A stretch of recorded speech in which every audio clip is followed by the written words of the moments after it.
निश्चित तौर पे ये तो पहले से पता था कि हम प्रचंड बहुमत में आएंगे और उसका कारण था आदरणीय मोदी जी के नेतृत्व में सबका साथ, सबका विकास, सबका सम्मान और प्रयास के माध्यम से जो कार्य किया गया, हर घर तक लोगों के बीच में पहुंचा गया, वही आवाज़ थी और वही आवाज़ लोगों की निकल कर के आई है।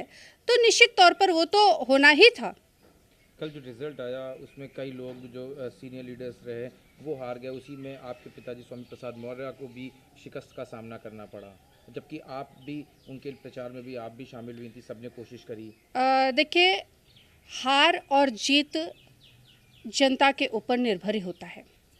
बड़े से बड़े नेता को जनता हरा देती है और कुछ भी जो ना हो उसके अपने अमूल्य वोटों से वो विधायक या सांसद बना देती है। तो आज जनता का आशीर्वाद जिसके साथ होता है वो राजा होता है। हो सकता है कहीं कोई कमी रह गई हो, चाहे वो पिताजी हों, चाहे पार्टी के हमारे अन्य शीर्ष नेता हों, कहीं कोई कमी रह गई होगी जिनसे जनता नाखुश होगी और उसी की वजह से ये परिणाम हमें देखने को मिला। और रही बात पिताजी के प्रचार में हमारे जाने की, तो ये मैं पहले भी कह चुकी हूँ, आज भी कह रही हूँ कि मैं प्रचार में नहीं गई थी। और अगर गई थी, किसी के पास प्रूफ है, आजकल सोशल मीडिया का ज़माना है, सबके पास स्मार्टफोन है, और किसी के पास भी अगर कहीं हमारे प्रचार की रिकॉर्डिंग हो, कोई प्रूफ हो, तो वो उसे वायरल कर दे।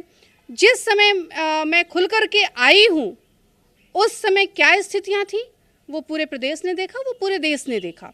और एक बेटी होने के नाते पिता के साथ में खड़े होना हमारा फर्ज भी था। एक सवाल और इसमें जुड़ता है में थे, अगर वो बीजेपी में ही रहते तो जनता का समर्थन उन्हें प्राप्त होता क्या, जो समाजवादी पार्टी में नहीं हुआ? देखिए, ये पिताजी का निर्णय था। पिताजी ने जो निर्णय लिया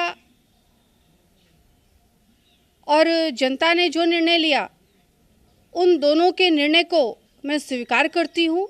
मैं उन दोनों के ही निर्णय पर किसी भी तरह की कोई टिप्पणी नहीं करना चाहती हूँ। कुशीनगर में आप पर स्वामी प्रसाद मौर्य पे हमला होता है, आप भी उस पर मीडिया से भी बात करती हैं, कहती हैं कि आप पे भी हमला हुआ, लेकिन उसके बावजूद भी वहाँ पुलिस आप पे और स्वामी प्रसाद मौर्य जी पे एफआईआर कर देती है, और आप बीजेपी में खुद हैं और आप बीजेपी के लोगों पे इल्ज़ाम लगाती कि उन्होंने हमला किया था।